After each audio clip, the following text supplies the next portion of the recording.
Kepimpinan yang mulia, memetik kata-kata hikmah Khalifah Salahuddin Al-Ayyubi.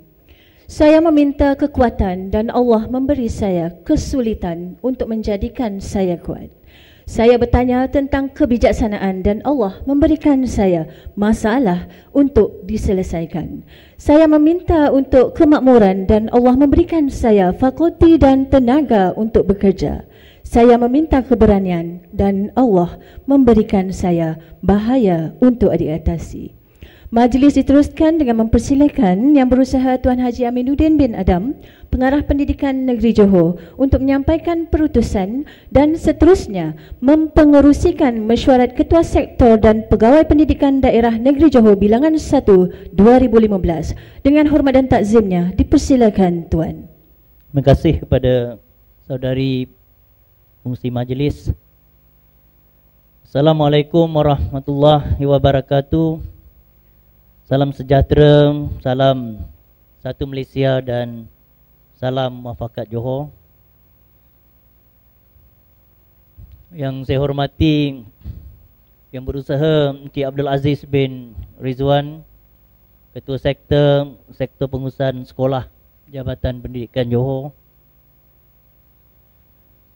Tuan Haji Syahrudin bin Syahri, Pegawai Pendidikan Daerah Johor Bahru selaku tuan rumah bagi mesyuarat KSPPD Bilangan 1 2015.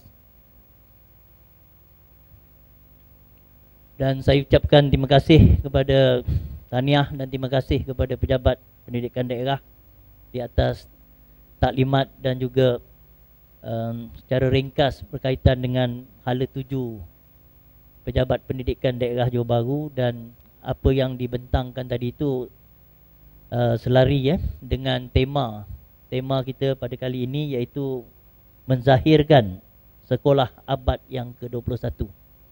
Bukan saja dari segi video klip tadi, tetapi hasil daripada lawatan ke sekolah-sekolah, sekolah kebangsaan SIGS Johor Bahru dan sekolah menengah kebangsaan Seri Perling tengah pagi tadi. Dan hasrat kita, harapan kita ialah semoga semua sekolah-sekolah di seluruh negeri Johor akan mencapai ke tahap yang kita hasratkan itu. Dan saya ucapkan juga terima kasih kepada semua ahli mesyuarat yang hadir pada hari ini. Dan sebelum saya meneruskan dengan perutusan mesyuarat pada kali ini, saya ingin merakamkan ucapan terima kasih dan penghargaan kepada Encik Yasiran. Kita rekodkan dalam mesyuarat kita, Encik Yasiran bin Maskur, mantan PPD Segamat, Tuan Haji Masduki, mantan PPD Pontian. Dan juga kita mengalu-alukan kehadiran ahli baru mesyuarat kita, dan juga ucapan tahniah kepada Tuan Haji Mahmud bin Sarlan, PPD Ledang, Encik Azman bin Adnan, PPD Segamat, dan Encik Zainal Buang, PPD Pontian. Jadi ingin juga saya mengingatkan kepada semua KS dan PPD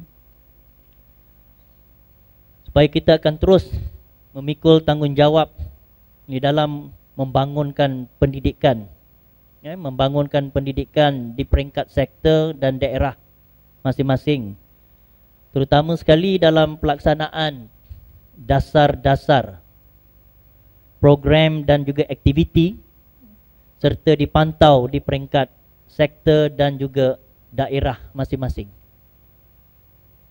Untuk makluman ahli mesyuarat sekalian, bahawa Kementerian Pendidikan melalui Ketua Pengarah Pelajaran Malaysia memaklumkan bahawa bagi tahun 2015, tumpuan Kementerian Pendidikan Malaysia adalah dalam menyeimbangkan akademik dan juga akhlak murid. Aspek pembudayaan adab dan akhlak mulia dalam kalangan guru dan murid dapat diterapkan melalui amalan seperti membuat sapaan, memberi laluan dan amalan kebersihan. Justru itu program seperti guru penyayang perlu kita teruskan. Oleh kerana itu, tema Hari Guru kali yang ke-44 pada tahun ini ialah guru membina ilmu, menyempurnakan akhlak. Baik, seterusnya amanat Ketua Pengarah Pelajaran Malaysia di dalam mesyuarat pengurusan KPPM baru-baru ini yang saya hadiri, iaitu berkaitan dengan soft landing, PPSMI. Soft landing PPSMI diharapkan berjalan di sekolah-sekolah sehingga 2020. Dan sekolah tidak boleh memberi alasan soft landing tidak dapat dijalankan kerana ketiadaan buku teks. Dan semua PPD, yang keduanya, semua PPD di dalam nak memastikan plan pembangunan pendidikan Malaysia ini mencapai seperti mana yang dihasratkan, maka Ketua Pengarah Pelajaran Malaysia berkendakkan semua pengarah negeri, PPD dan juga pengetua. Ini adalah frontliner ni di dalam memastikan kejayaan ni, menguatkuasakan peraturan-peraturan yang ada. Dan ianya tidak boleh dipandang ringan, terutamanya PDP bilik darjah. Tindakan perlu diambil terhadap guru yang tidak menunjukkan prestasi mengajar yang baik. Guru-guru yang tidak menjalankan tugas, tidak akur dan tidak menunjukkan prestasi, diambil tindakan tata tertib dengan segera. Tindakan seperti teguran dan amaran dilakukan sebelum tindakan tata tertib dilakukan. Dan pengetua guru besar hendaklah diingatkan supaya memberi markah penilaian prestasi mengikut prestasi guru. Sebab itulah kita harapkan supaya guru-guru kita ni akan lebih segelintir guru-guru kita ni akan lebih committed di dalam mendukung aspirasi plan pembangunan ini. Seperti mana yang saya selalu katakan, kadang-kadang pengetua guru besar selalu mengatakan bahawa guru-guru dia tak perform, dia menghadapi guru-guru yang bermasalah, tetapi tidak ada korelasi dengan LNPT. Kadang-kadang komplain guru tak menulis buku rekod, tetapi teguran-teguran seperti teguran peringatan, amaran tidak diberikan. Walaupun kita tahu di bawah Akta Pendidikan itu boleh dikenakan penalti kan, penalti. Sebab kes-kes macam ini ialah bukan baru ni berlaku, tetapi dah kerap berlaku, lambat datang sekolah. Kerana kita mengharapkan guru inilah yang akan melaksanakan, memastikan bahawa plan pembangunan pendidikan ini dapat kita capai. Seperti mana yang dinyatakan oleh pengetua SMK Seri Perling tadi tu, apa yang dikatakan oleh Abdullah Syukur kan. Saya tak tahu buku apa tu, tapi memang baguslah. Dia kata pengurusan yang baik, okey, seseorang pengetua ke ataupun ketua jabatan itu perlu memberikan penekanan kepada dua aspek. Yang pertama, the school wide view. The school wide view, maknanya dengan school wide view tu macam PPD tadilah dalam video klip tadi tu. Kita nak bawa kita punya organisasi ke arah mana? Jadi sebagai seorang pemimpin tu dia mesti dapat tunjukkan dia punya roadmap dia tu, nak bawa ke arah mana. Okay? Lepas tu dia come out dengan dia punya detail, dia punya milestone, dia punya timeline, apa yang dia nak capai. Jadi kita punya school wide view semuanya sudah ada di dalam plan pembangunan pendidikan Malaysia. Baik dari segi nak lahirkan murid yang holistik, bahkan dalam falsafah pendidikan kebangsaan pun dah nyatakan. Okay. Selepas school wide view, barulah datangnya, dulu kita kata istilah sekarang ni dipanggil 3-feet plan. Sebenarnya Abdullah Syukur dah nyatakan bahawa dia panggil classroom view. Kerana transformasi tidak akan berlaku kalau bilik darjah itu tidak ditransformkan terlebih dahulu. Itulah sebab itu nak transformkan bilik darjah, guru yang masuk ke kelas itu tadi mesti up to the mark. Kita tidak boleh kompromi. Bahkan kata Yang Berhormat Menteri Pendidikan 2, kita cari cikgu-cikgu yang tak perform ini tadi, kan? Yang tak perform setelah kita bimbing mengikut prosedur-prosedur yang ada, kalau perlu diberikan exit policy, maka dia teruskan kepada exit policy. Okay? Baik, itu adalah dua perkara, soft landing dan juga prestasi guru-guru kita ni yang diingatkan oleh yang berbahagia Datuk Seri Dr. KPPM. Baik, seterusnya ialah apa yang saya nak sampaikan sebagai kita panggil apa ni, perkongsian ilmu. Perkongsian ilmu sebelum kita masuk kepada minit mesyuarat. Professional school, ini mengikut Profesor Michael Arrett daripada University of Sussex. Professional school need more than good classroom teachers and trained managers.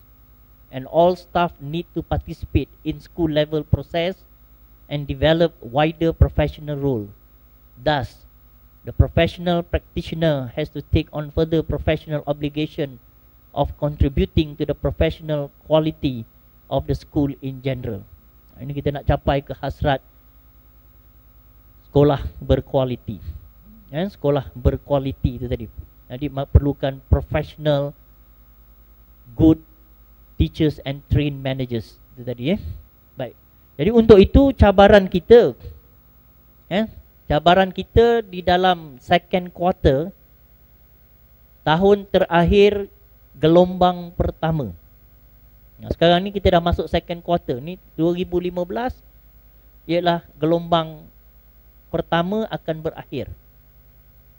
Dan kita kena jelas, gelombang pertama ialah gelombang yang mengubah sistem dengan memberikan sokongan kepada guru dan memberikan tumpuan kepada kemahiran utama.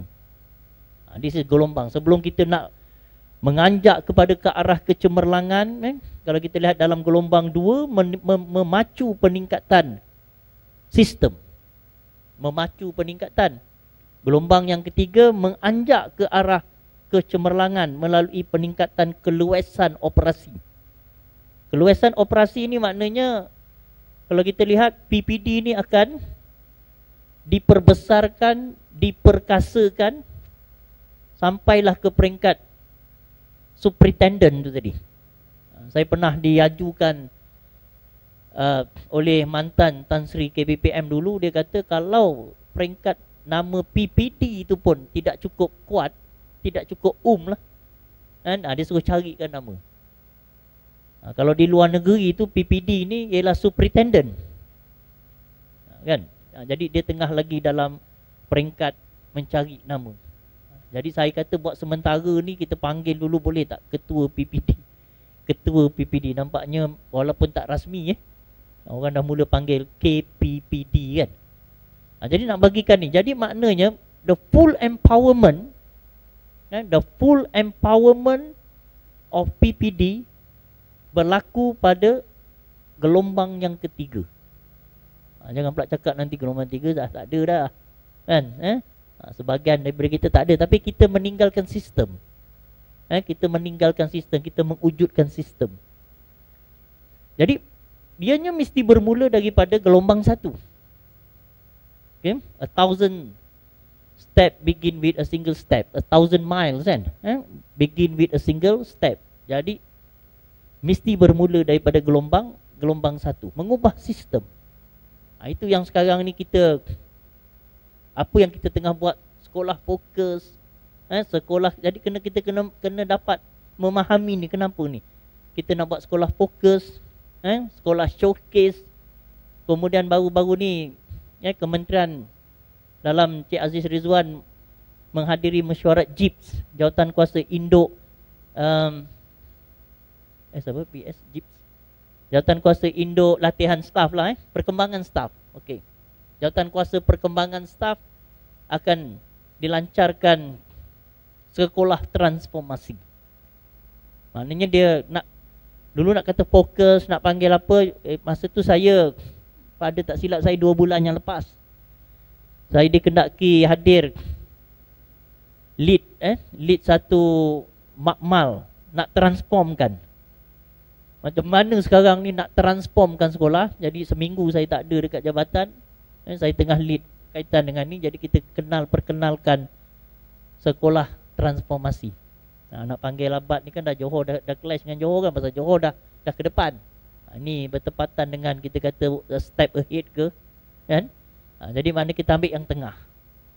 Ini sebenarnya nak samakan, nak lengkapkan Johor sebenarnya, kan? Kita dah ambil band 1, band 2, band 5, 6, 7. Jadi nak perlengkapkan dia band tengah tu. Jadi kita panggil transformasi. Dan transformasi ni di bajet ni cukup besar, iaitu 13.5 million tak silap saya, 13 something million, hanya untuk 100 sekolah di seluruh negara. Tapi tak apa, kita kata dengan adanya kita punya ni tanpa menambahkan kos yang sedia ada. Okey, jadi bila dikata menyediakan mengubah sistem, bukan nak ubah sistem pendidikan tak, sistem culture yang kita ada tu. Kalau baca dekat benda ni kena selalu baca lah, kena faham. Kadang pengetua ni dia kena jelaskan. Mengubah sistem ni banyak. Dia ada senaraikan dalam yang ringkas ni muka surat 40. Tapi saya ambil petik yang tengah aja. Okey, iaitu melaksanakan program transformasi daerah dengan tumpuan kepada sekolah-sekolah berprestasi rendah. Itu kita punya sekolah fokus. Termasuk murid berkeperluan khas untuk memacu prestasi sekolah. Mengwujudkan pembimbing pengetua, guru besar, yang ni SISC Plus, SIP Partners tadi dah masuk. Meletakkan pemimpin terbaik dalam transformasi, terbaik untuk meneraju jawatan-jawatan penting di PPD dan juga di JPN bagi meningkatkan prestasi sistem penyampaian. Yang lain-lain tu standard bimbingan guru, prestasi guru, okey, itu tak ada. Jadi kita yang ini. Jadi sekarang ni cabaran kita ialah bila kita dah letakkan benda ni, kita dah masuk bulan yang nak masuk bulan yang keempat. Maknanya second quarter. Okey, dah 3 bulan kita berjalan. Di mana status kita? On target, exit target, below target, significant exit target, significant below target. Yang ini kita buat housekeeping. Okey, yang mana yang significant below target? Macam mana kita nak betulkan alignment? Terutama sekali sekolah fokus kita kan. Okey. Sekolah fokus ni setelah kita buat bimbingan pasal kita tak mampu. Bila kita dah lancar, kita tak mampu untuk gagal. Okey. Tapi bila kita buat benda ni, we dare to fail. Bila kita kata kita nak buat model 21st century school, bermakna kita dare to fail. Okey. Jadi yang inilah sebab tu kita kata, seperti mana yang saya katakan tadi, iaitu ketua sektor PPD hendaklah memastikan pembangunan pendidikan di peringkat sektor dan daerah masing-masing. Pembangunan pendidikan itu mestilah berjalan seperti mana yang kita rancangkan. Jadi tuan-tuan dan puan bolehlah buatkan sekolah-sekolah Di bawah tuan-tuan dan puan-puan, tengok dekat mana dia punya status quo tu tadi. Okay, next. So, the challenge now is the new paradigms of thinking and equipped with a new way of doing things. Maknanya kita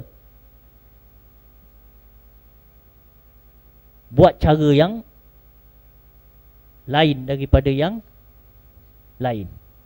Okay, a new paradigm of thinking, the new education sekarang. Bila kita kata new paradigm of thinking, maka the new conception of education sudah berubah. New conception of education kan, dia sudah berubah dah. Kalau dulu kita kata kita nak score, tetapi kita nak holistic. Sekolah-sekolah kita rintis dan juga pembangunan sekolah fokus. Okay, the next step sekarang, adakah kita memiliki instrumen kayu ukur untuk menilai pencapaian kita? Maknanya sekarang ni kita kena ada satu instrumen pula selepas ini. Selepas first quarter, dah 3 bulan, yang basic infrastructure itu tadi. Basic infrastructure ni semua green. Tik, tik, tik. Tak ada lagi kuning. Pasal apa? Pasal saya dimaklumkan yang ini pun kita kena lihat. Bila saya tanya kepada bahagian pembangunan, unit pembangunan, berapa banyak infrastruktur peruntukan asas yang telah dibelanjakan kepada sekolah-sekolah fokus itu pada tahun lepas.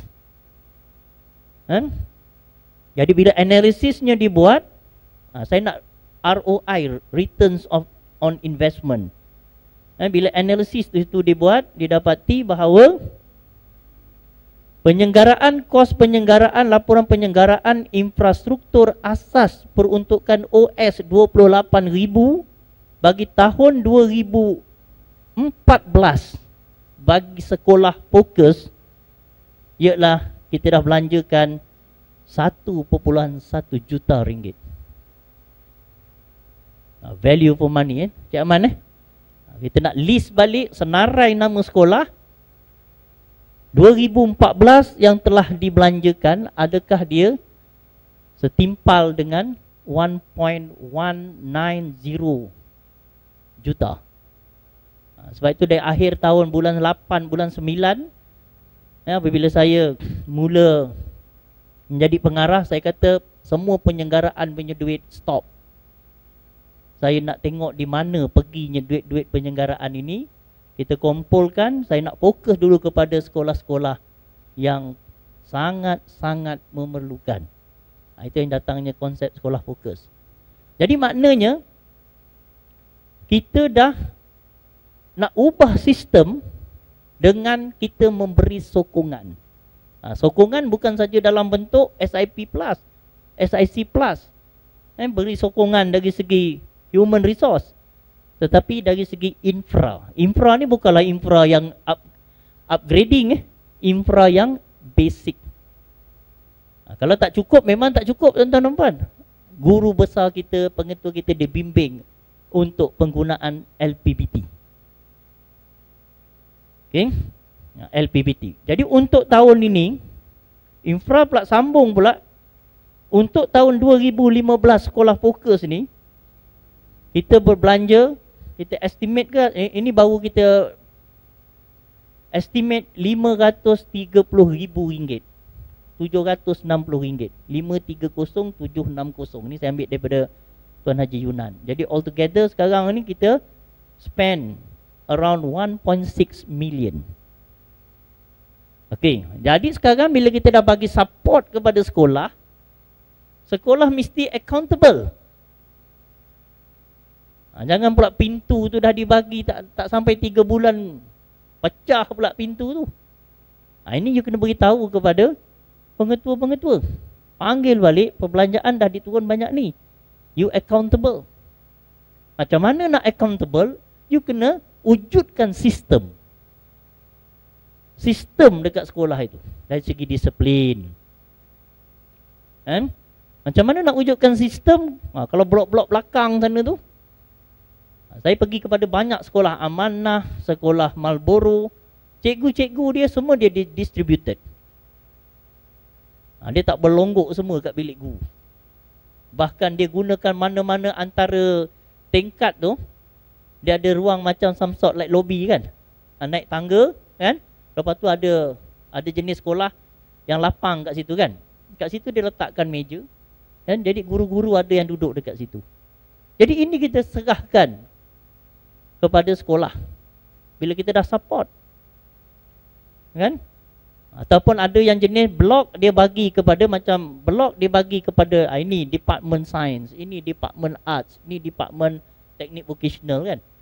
Jadi pandailah ketua bidang nak buat macam mana. Kita tak mau nanti bila kita dah bagi ni semua bilik air.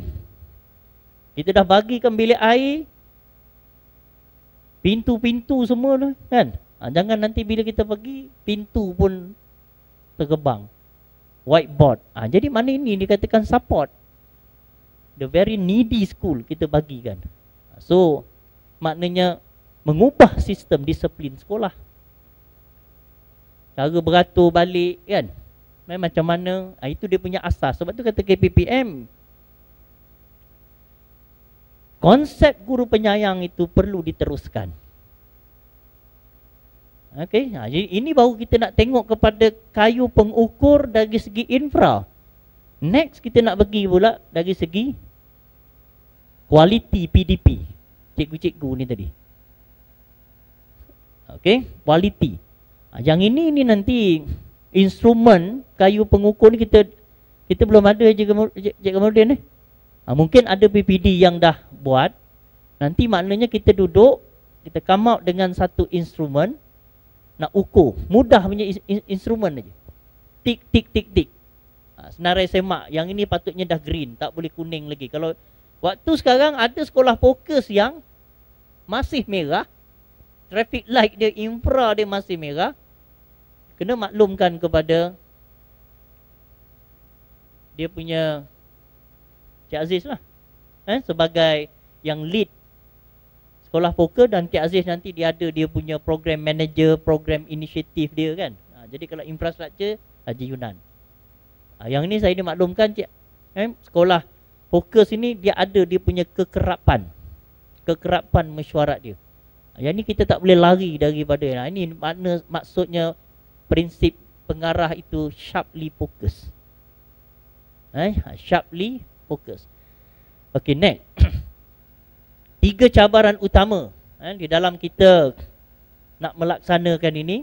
3 cabaran utama, iaitu guru, kepimpinan dan infrastruktur.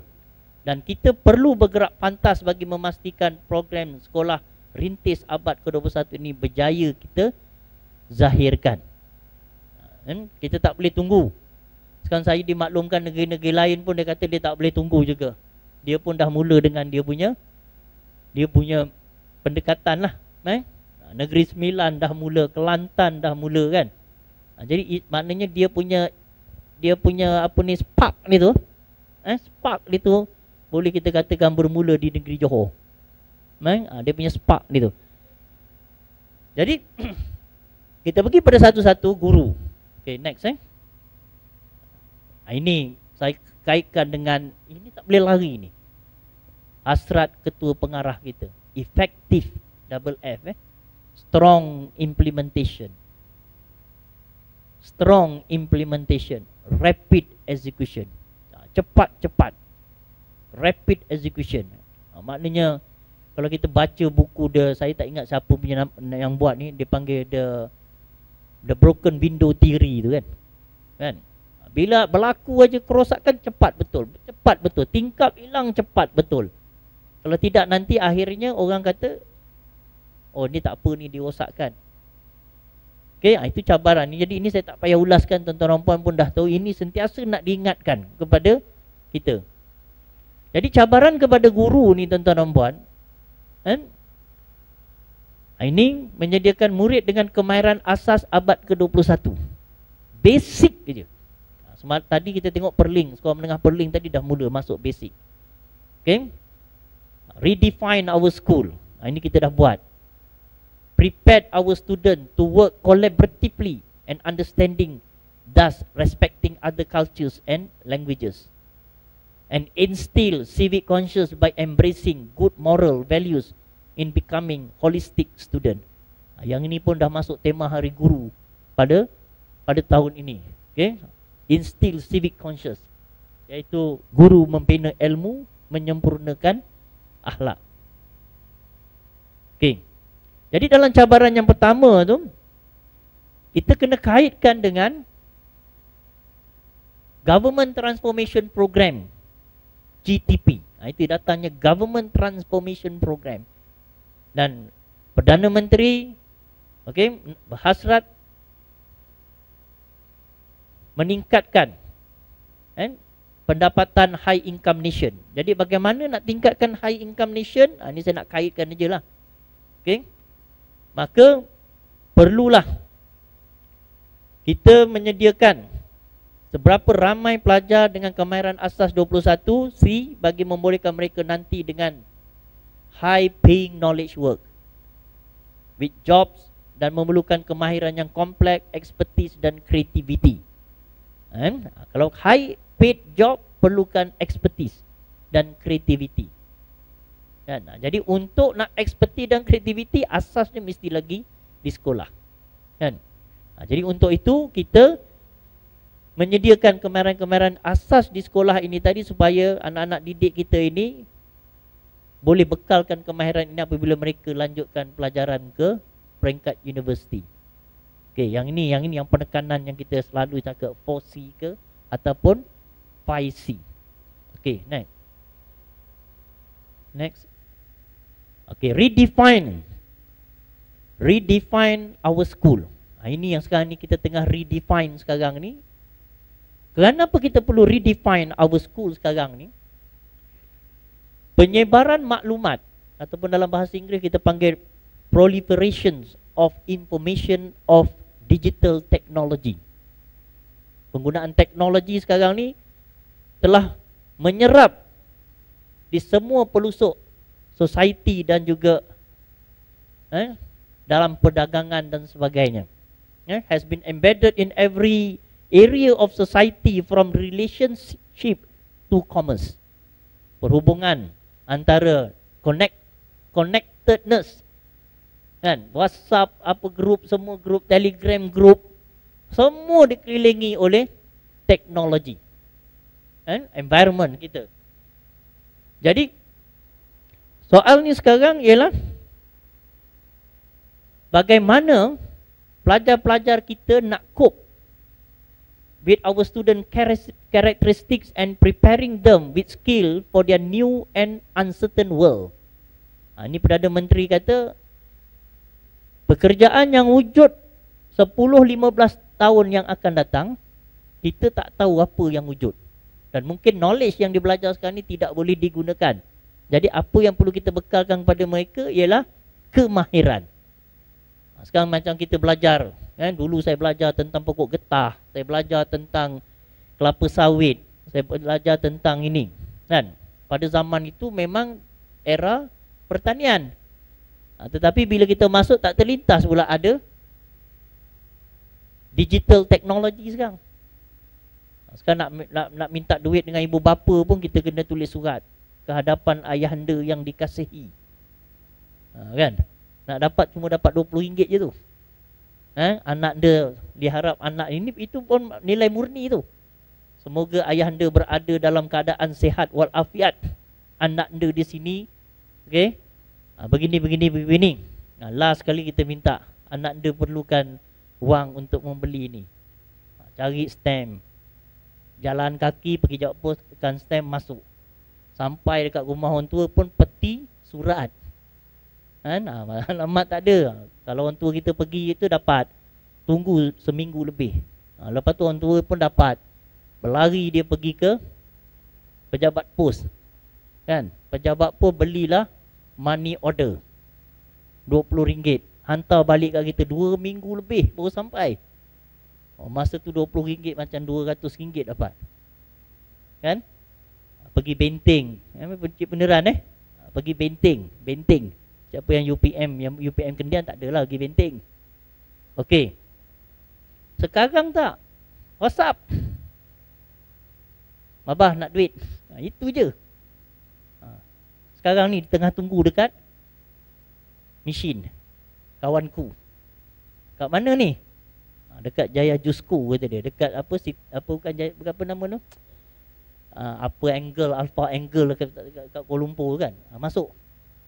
Maknanya dia hidup dia macam tu. Jadi sekarang ni kalau kita guna cara lama, ini yang kita nak beritahu pada cikgu kita. You ajar cara lama berhadapan dengan kita ni adalah digital generation. Tentulah dia bosan. Jadi guru perlu faham generasi pelajar yang dipengaruhi oleh teknologi digital. Okey. Jadi macam mana sekolah kita perlu exploit the digital generation character in the teaching and learning process, melding and nurturing their skill so as to prepare them to live in the world that is very much different from the baby boomers and the generation X were in. Okay, macam tadi saya bincang dengan Cik Aziz kan, sastra drama tadi tu kan. Ini budak-budak ni kalau misal kata perhimpunan kita, saya ingat perhimpunan sekarang kat sekolah ni daripada zaman saya sekolah rendah dulu, kita lah. Sampailah sekarang itulah format dia. Itulah format dia kan. Tapi kalau misal kata tadi tu memang susah tu, tingkatan 2 punya Komsas.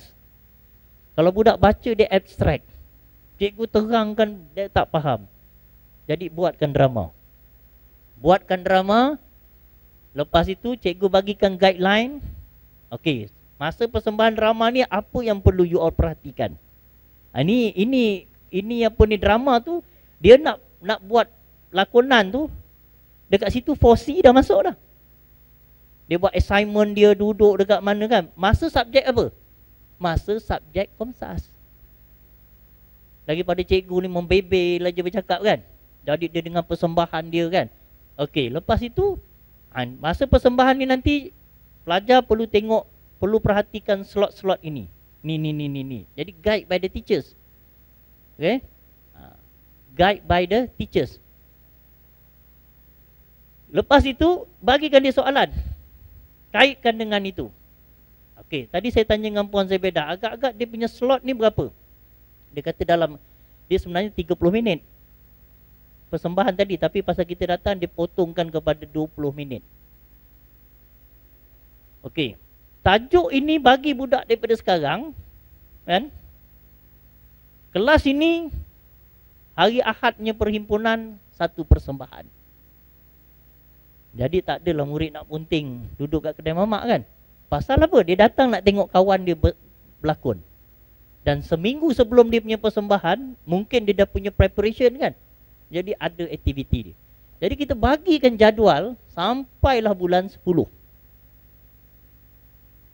Jangan kita peranjat. Budak kelas hujung lagi perform lagi pada budak kelas A itu tadi.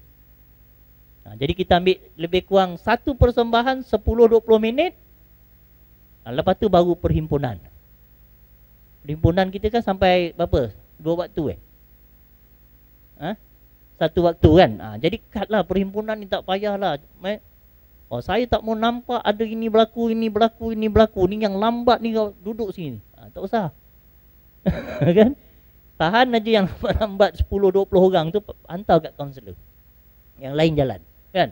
Yang ini ni kita kena bagikan kepada. Begitu juga dengan literature bahasa Inggeris. Bukan senang nak belajar bahasa Inggeris kan. Dia boleh belajar dalam bentuk teater, dalam bentuk drama. Lepas tu nanti besok budak yang ni akhirnya dia minat dia dalam bidang media kreatif. Media kreatif dia boleh pergi kepada peringkat yang mana. Di situ dia pupuk tadi tu kan. Tapi tadi saya kata Komsas 2. Tingkatan 2, tapi yang berlakon banyaknya budak tingkatan 4, tingkatan 5. Tapi bila budak ni besok bila yang berlakon ni keluar soalan periksaan, dia tak payah lagi nak itu diingat. Dia boleh bagi jawapan. Jadi maknanya ini yang kita kena banyakkan aktiviti supaya budak confident. Macam saya percaya yang 5-6 orang tu cukup confident, selamba je dia bercakap kan. Selamba je bercakap.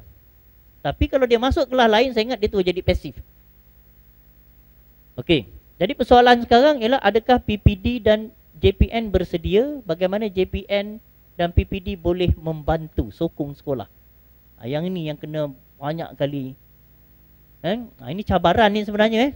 Cabaran bagi yang dah buat tu okeylah. Saya tengok ada banyak juga sekolah yang dah ke arah itu. Kita ubahkan format-format yang biasa. Ni dia kata do something new, think out of the box. Kita tengok kenapa, apa sebab dia. Budak tak suka perhimpunan, budak langgar disiplin dan sebagainya. Okey. Tapi tadi banyak jugalah dekat SMK Perling ya. Tadi saya tengok kan dia cara blok dia lain color kan. Kemudian ibu bapa pun datang tadi satu usaha yang baik PIBJ dia macam Puan Zabedah ni, saya ingat dia ada satu keistimewaan kan. Masa dia dekat sekolah Skudai, kalau ikut kata dia tadilah, dia boleh kumpulkan RM6,000. Dia datang Perling RM400. Dia tengok kan. Tapi the following years tu dia buat cara dia dapat kumpulkan RM8,000. Dan saya tengok pun memang terberanjat lah tadi benda tu memang hebat lah. Saya percaya dalam masa beberapa tahun lagi sekolah itu akan ke arah apa yang kita hasratkan. Dan banyak lagi sekolah dia macam adik-beradik Bibi Sakinah juga tu kan. Okay, next. Itu redefine. Jadi cabaran yang ketiga ialah work collaboratively. Okay. Tiada belajar secara individu. Bahkan kalau PIBG tadi misal kata boleh sumbangkan kursi meja, terus beli je kursi meja yang jenis bulat. Budak terus duduk kan? Dia belajar macam tu. Okay. Problem solving by exercising a different kind of leadership.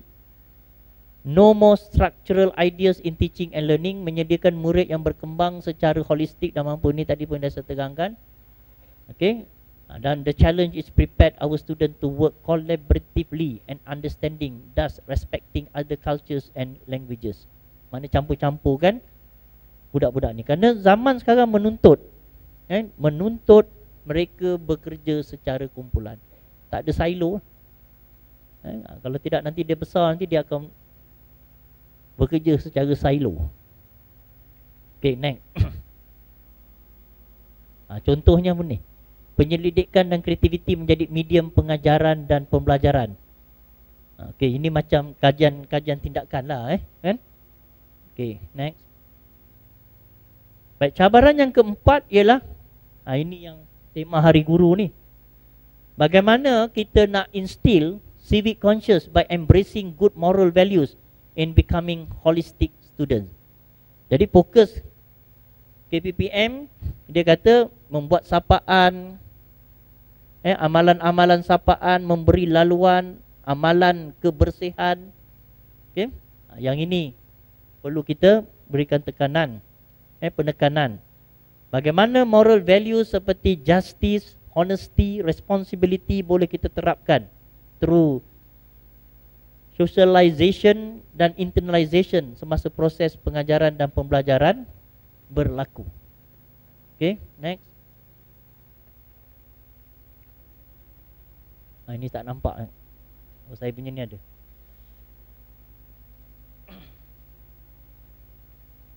Baik, contohnya ialah,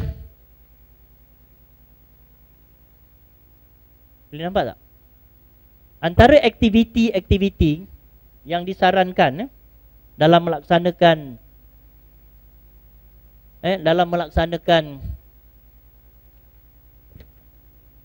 cabaran yang keempat ni tadi, okay, antaranya ialah pendekatan pedagogi guru-guru kita perlulah dapat promote soft skill pelajar dan dapat menyokong style pembelajaran generasi alpha ataupun digital ini. Aktiviti PDP yang kita fikirkan dapat engage pembelajaran murid ialah aktiviti yang dapat menghubungkan dunia pelajar. Connect to student worlds. Dunia dia lah. Iaitu kita selalu dengar perkataan contextual learning. Itu yang negara maju dia buat macam tu. Dia ngajar prinsip saja. Dekat negara maju dia ngajar prinsip saja. Lepas tu assignment dia, assignment yang problem solving yang sedang dihadapi oleh pelajar sekarang. Contohnya macam saya kata gitulah dalam mesyuarat kurikulum. Kenapa Samsung mengatasi Apple? Kan? Kenapa Samsung mengatasi Apple? Kemudian activities that value diversity of the student. Selalu kita kata multiple intelligence, susah nak mengajar ni. Kalau pengajaran style yang lama, memang kita tidak boleh layan students punya diversity. Tetapi bila buat secara grouping, mana-mana group yang dah ke depan, dia buat assignment berkaitan dengan level dia. Dan cikgu ni dia bergerak daripada satu tempat ke satu tempat. Kan? Jadi maknanya dia boleh entertain diversity of the students. Ini kita kena banyak pembacaan, sebab tu dia kata kepimpinan instructional ni dia kena baca buku berkaitan dengan Howard Gardner, multiple intelligence tu tadi. And activities yang ketiga that encourage dialogue and group collaboration. Itu macam tadi punya drama tu, banyak a lot of dialogue. Bengkel-bengkel. Saya tengok sekolah tadi tu dia dah boleh on their own already. Dia dapat je maklumat daripada sekolah amanah, dia balik, dia bagi in-house kepada cikgu-cikgu dia. Begitu juga di peringkat PPD dan juga peringkat KS, ketua peringkat sektor. Perlu banyak buat discussion. Kita kena kembangkan ilmu, bagikan assignment kepada satu-satu pegawai kita tu, cari maklumat dan share. Okay. Activities that view student as knowledge creator. Activity that encourage student creativity. Activity that encourage student self-esteem. Okay, that encourage knowledge creator. Activity that promote student own problem solving technique. And apa lagi? Activity that encourage communication. Value of diversity lagi. Contextual learning. Activity that gives student continuous feedback on their learning. Begitu juga cikgu kita. Kita kena bagi continuous feedback on their teaching. Itu dipanggil post observation conference.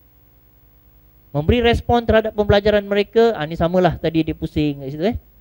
Jadi yang ini kita berikan more focus on that. Dan akhirnya kita boleh berjaya untuk melaksana ni. Dan kita benda ni kita kena jangan putus asa lah. Kan? Kita kata apa? Nak berjaya ni kita mesti menemui banyak halangan. Kalau kita rasa ada keluhan dan halangan di kalangan guru-guru kita ataupun staf kita, menunjukkan perubahan sedang berlaku. Perubahan sedang berlaku. Okay, baik, next.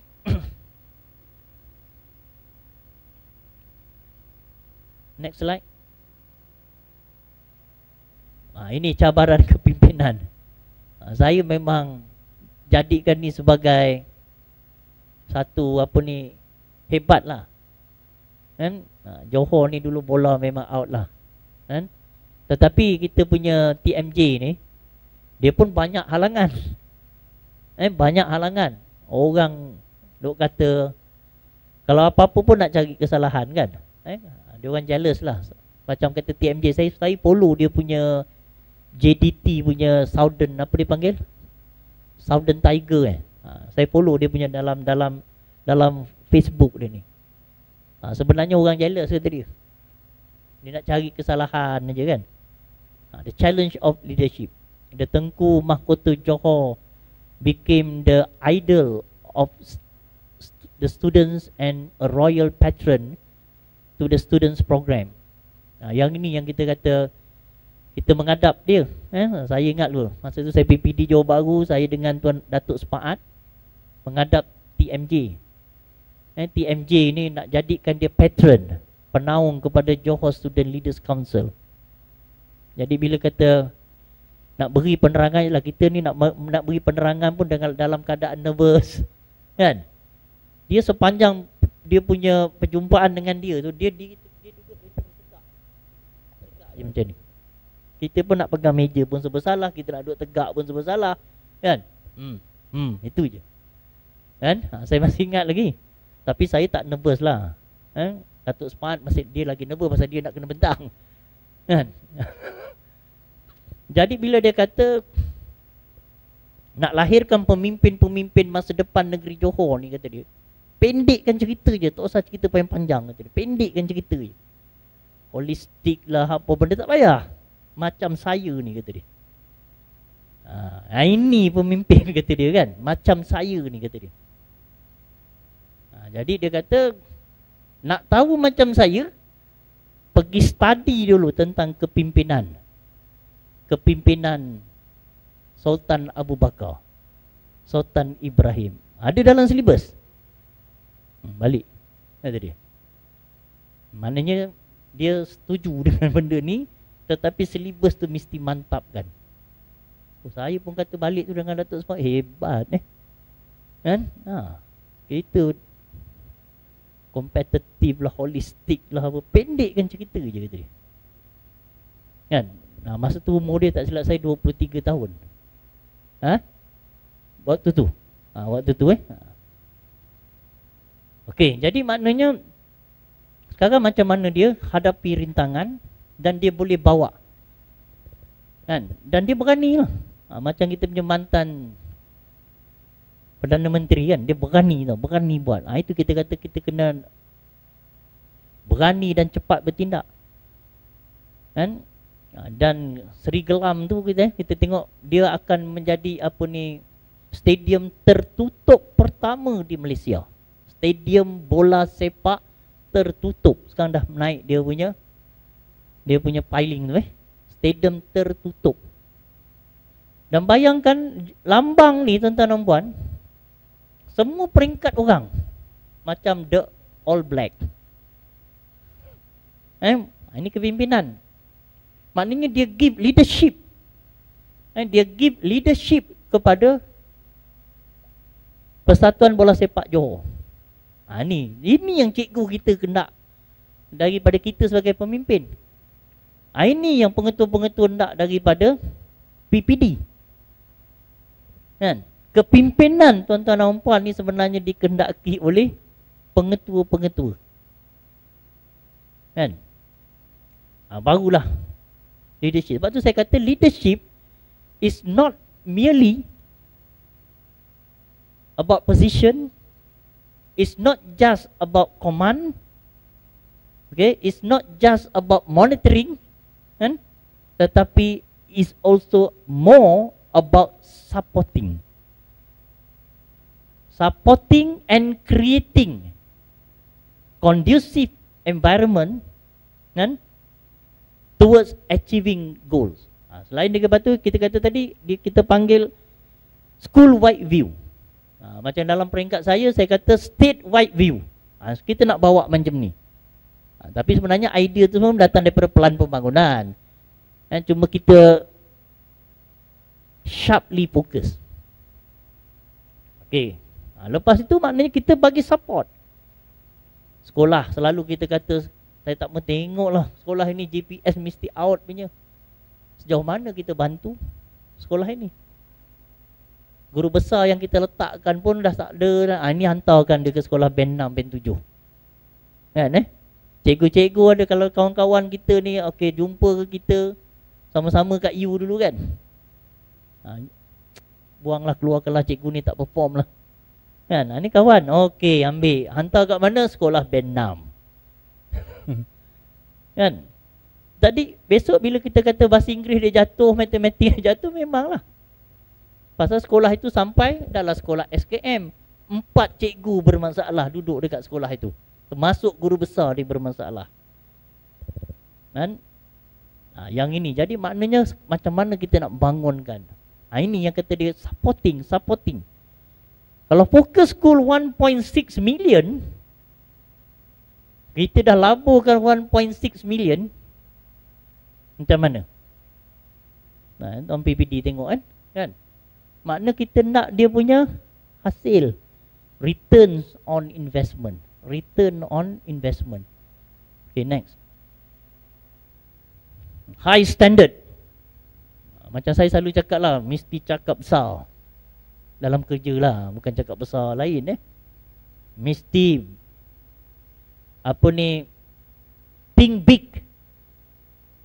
Mesti think big, cakap besar, cakap lawa, kan? Macam lah TMJ, kan? Jurulatih out. Contoh gitu kan jurulatih kan, ni jurulatih pengadil, kan? Contoh. Jadi kita mana high standard vision, beyond expectation, high spirit. High spirit. Jadi kita punya pengetua-pengetua ni pun tak boleh low spirit. Saya ingat saya nak kembalikan balik semula zaman baru-baru saya jadi pengetua dulu. Adalah rakan-rakan PPD sama-sama jadi pengetua. Kena bina semangat ni. Kena pergi kat mana pun nama tempat tu, dekat Keluk Salai. Kan? Saya masa saya PPD Johor Bahru tu, saya ingat Haji Manap pergi panjat Gunung Pulai. Semua sekali pengetua guru besar Johor Bahru, pertama sekali exercise yang pertama ialah 4 hari di Gunung Pulai. 4 hari nak tengok stamina dia. Kan? Pasal pengetua sekarang ni pengetua digital juga kan. Kan? Jadi maknanya macam ni. Pasal TMJ ni kalau kita tengok dia punya sejarah TMJ Sultan Ibrahim kan, dia ni sebenarnya telah pun di drill. Ni masuk askar dekat India. Kan? Tuanku dulu dengan almarhum Sultan Iskandar dulu lagi dahsyat kan. Saya ingat dulu masa kita buat larian mahkota. Larian mahkota Johor buat di padang Seri Gelam. Jemput nak lepaskan ialah TMJ. Jadi bila menghadap TMJ tuanku kata TMJ tak boleh lepaskan. Yang lepaskan Tengku Temenggung, Tengku Jalil sekarang. Jadi TMJ kena lari kata dia. Kena lari. Jadi bila pagi tu bila kita sampai, kejap lagi tengok tuanku pun turun sama. Wah, ini majlisnya protokol saya pun dah pening kepala dah. Bila saya cakap dengan Tuan Haji Khalid Setiausaha Sulit TMJ, dia kata ni saya serahkan ni, dia kata Tuan Haji lah. Saya serahkan, saya pun dah tak tahu macam mana, tuanku pun dah sampai. Jadi bila saya tanya dengan tuanku kata, you punya program macam mana? Saya tanya dengan tuanku, siapa yang nak lepaskan ni tuanku kan? You punya program? Dalam ikut program Tengku Temenggung. Gagap-gagap juga kan Tengku Temenggung. Ikut aja lah. Aku datang ni, kata dia, aku nak pastikan TMJ lari, kata dia. Itu je. Jadi dia kena lari, tuan-tuan dan puan, letakkan haversack tu batu-batu. Jadi maknanya drill lah tu kan tapi taklah kita nak drill kita punya pengetua. Maknanya dia nak fit. Maksudnya must fit. Kita kena fit. Bila kita fit baru kita boleh letak high expectation. Okay, next. Rapid win, rapid gain. Ini PPD Johor Bahru tambah ni. Okay, baguslah. Rapid win, rapid gain, innovation excellent. Jadi perancangan kejayaan jangka pendek 1 to 3 years, 3 to 5 years, 5 to 10 years. Okay, ini kita ambil analogi, kita ambil yang Johor JDT.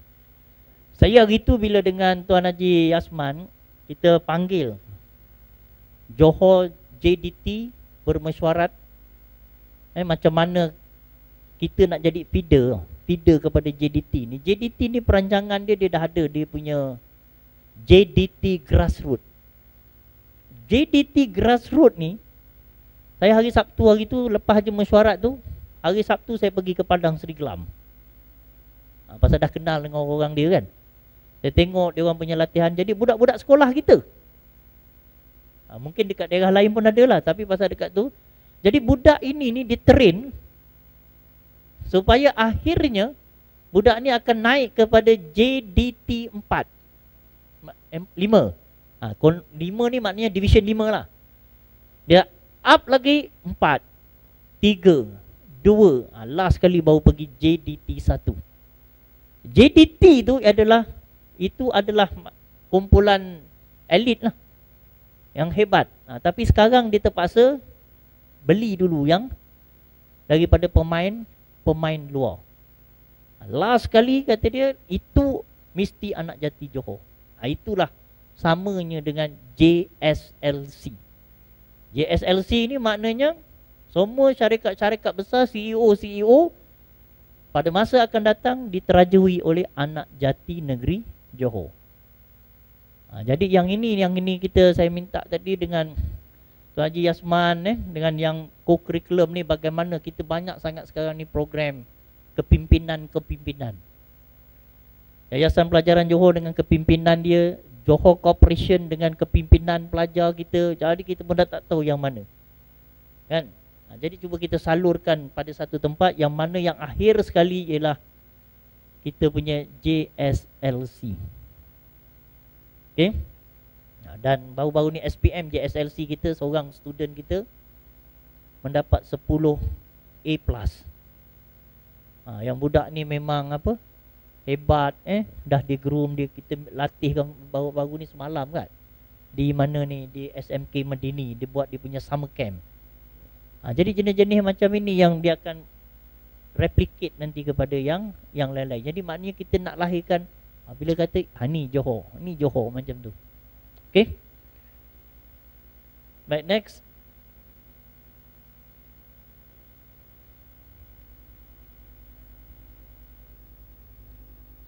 Ni mesti challenge the process, change the status quo, thinking in new paradigm. Change the status quo if they are unable to adapt, change and grow. It is impossible for organization of any kind to produce solid result over time and literally survive. Mesti challenge the process. Sebenarnya apa yang kita buat sekarang ni, kita tengah challenge the process.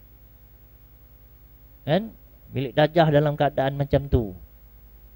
Tadi misal kata ada ibu bapa kat Perling tadi, saya cakap pada pengetua kita ada flexi timetable. Boleh buat flexi timetable. Kemudian sekolah kita dikelilingi oleh profesor, university lecturer.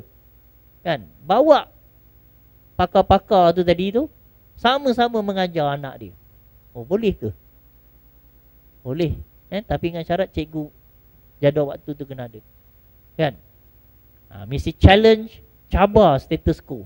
Kalau kita berada pada status quo yang sama, maknanya perubahan belum berlaku.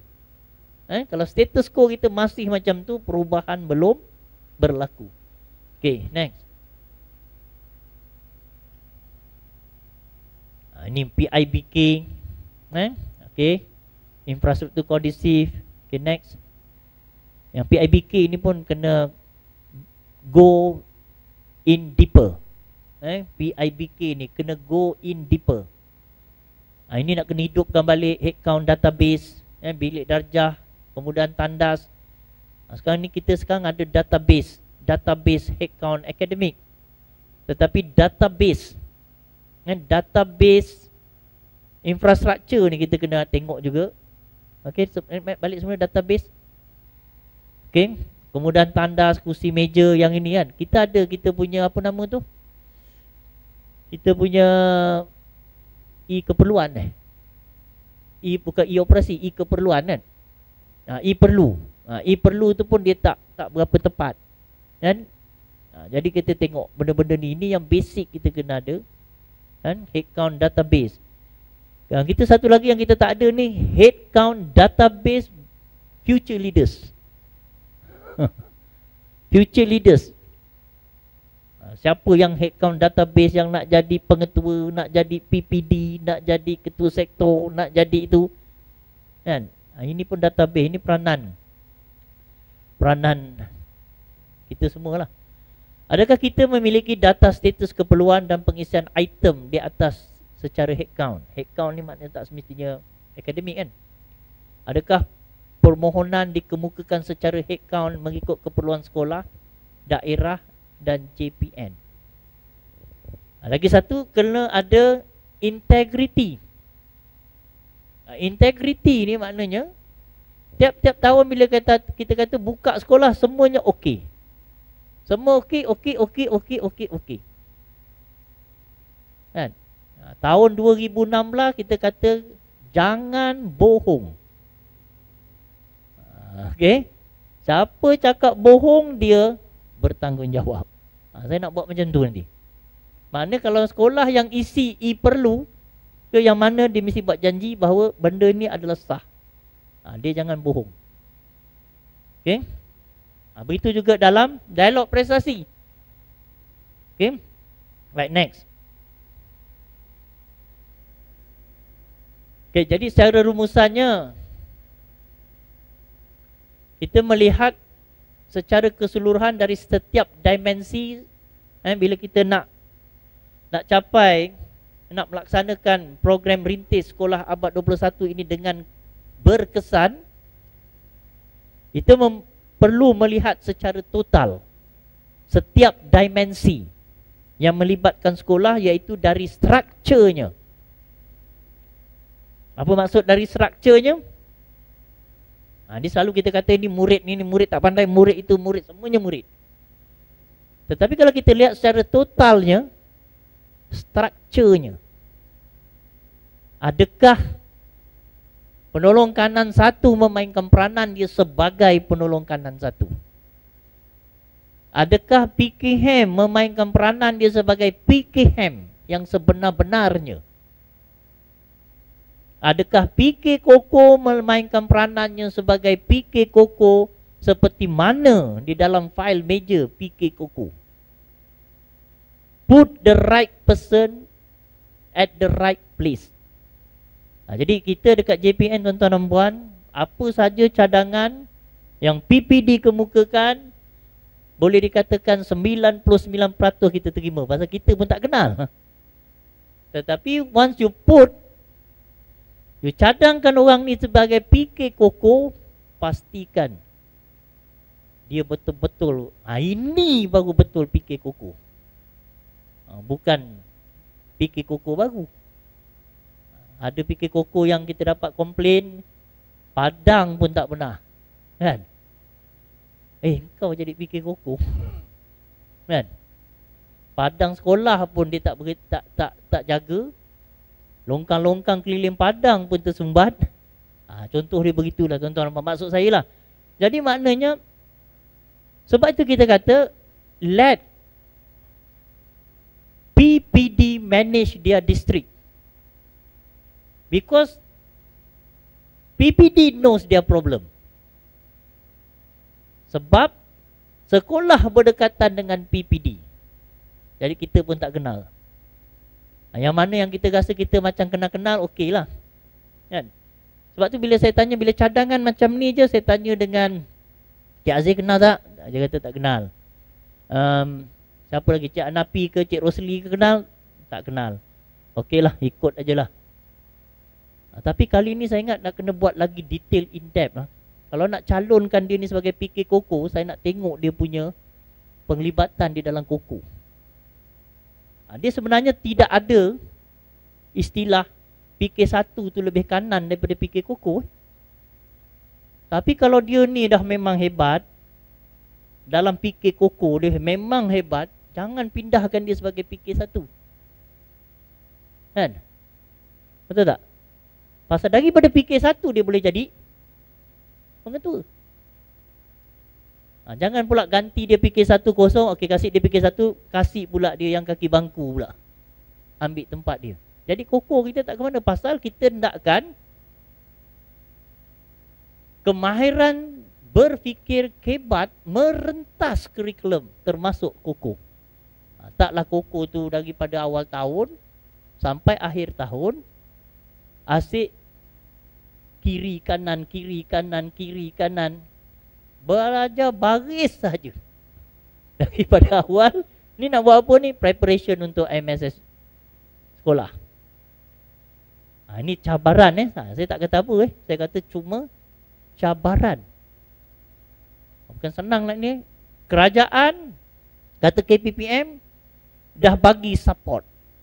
Dulu saya ingat bila saya fikir ham semua kena ambil. Koko pun kena ambil, disiplin pun kena ambil kan.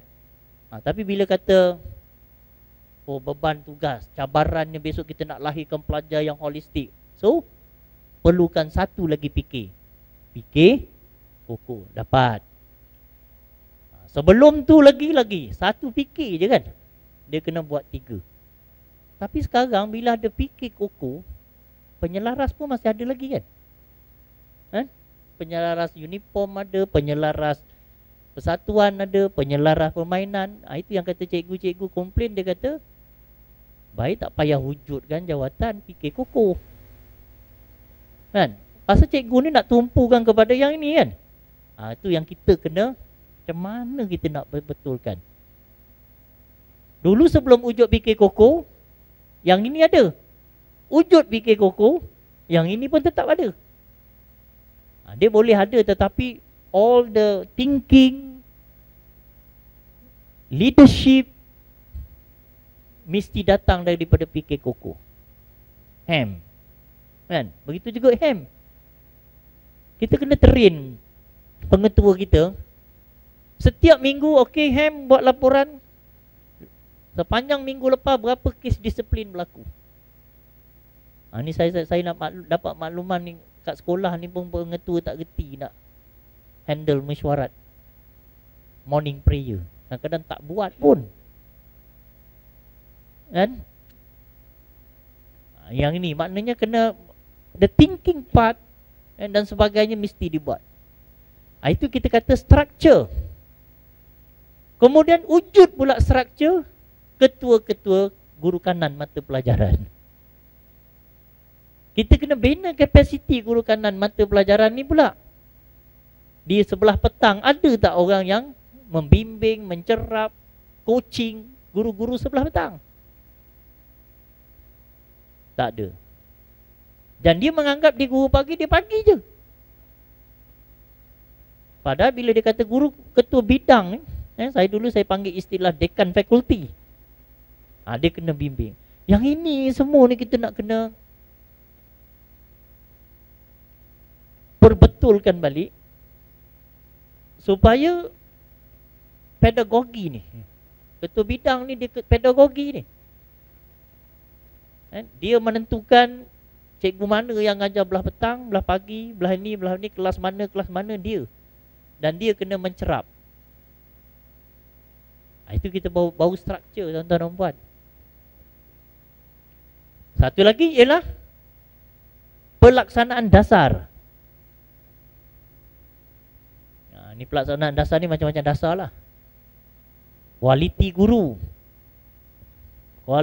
PDP tu. Sebab tu dalam dashboard kita masukkan PDP. Kalau kita kata 90% daripada cikgu-cikgu kita mencapai standard minimum PDP, what happen to the 10%? 10% ni tak sampai tahap minimum. Wah, ini kacau. Jadi apa kita nak buat pada 10%? Ini perlu ada clinical treatment daripada PK1, daripada ketua-ketua bidang.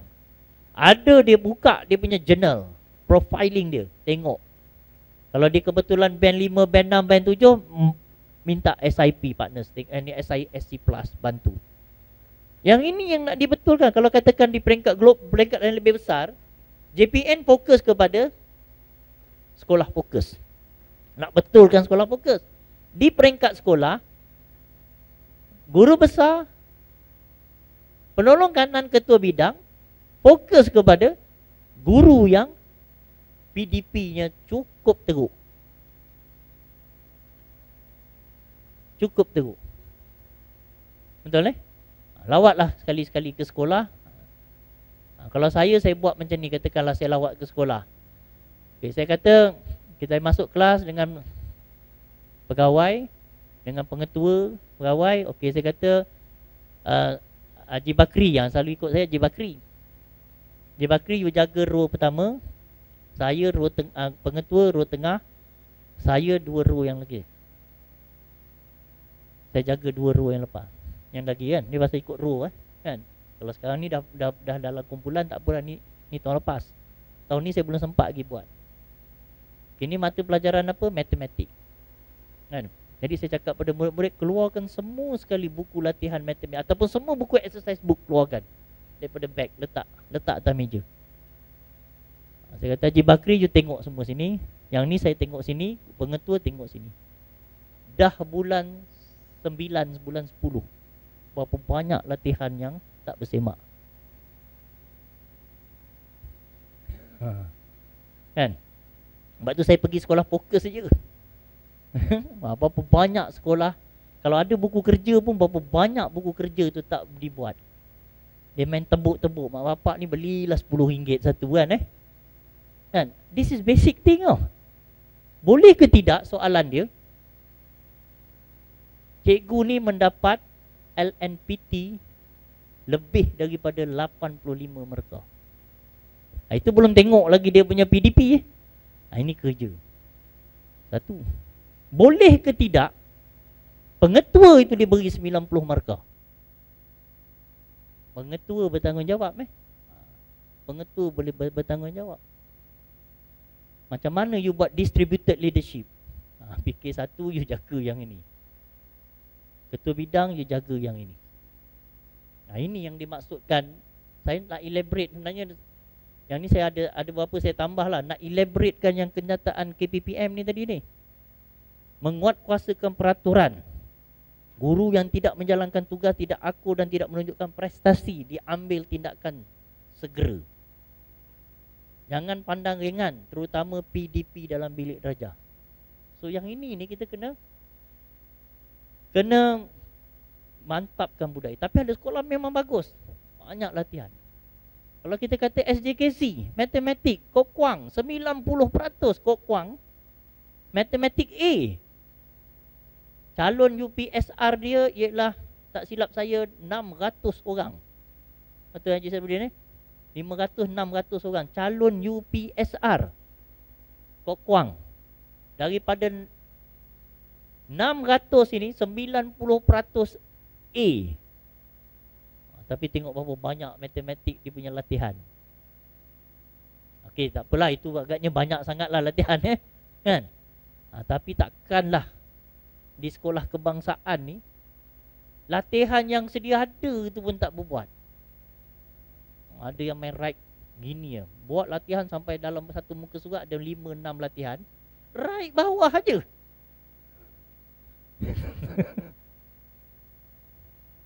Kadang-kadang ada juga saya terjumpa guru kanan ke siapa ke, dia ada chop di semak. Entah apa benda lah yang dia semak, dia chop aja kat situ kan. So ini adalah basic-basic lah basic-basic kalau kita nak tingkatkan kualiti. Kualiti guru. Tadi kualiti pemimpin. Kualiti pemimpin. Okey. Sekolah, PPD dan JPN. Jadi kita kena buat refleksi sehinggalah pelibatan komuniti. So another important cultural work place condition is collective goal setting with clear and shared goal create common expectation. They foster professional solidarity. Okay, ini sebagai renungan lah kan? Jadi mungkin yang ini tuan-tuan dan puan kena lihat kan? Kerana yalah, kita tengok komitmen kerajaan ni cukup besar kepada pendidikan komitmen cukup besar. Kalau kita tengok perbandingan dengan negara-negara yang pisau ni, Malaysia adalah antara negara yang pelaburan pendidikannya cukup besar kan? Dan hasilnya adalah rendah berbanding dengan negara-negara yang lain kan? So yang inilah, kerana tak mustahil lah kita boleh capai benda ni. Okay? Ini cabaran kepada pemimpin-pemimpin sekarang ni lah dalam pendidikan. Bukan senang bukan mudah pegang jawatan.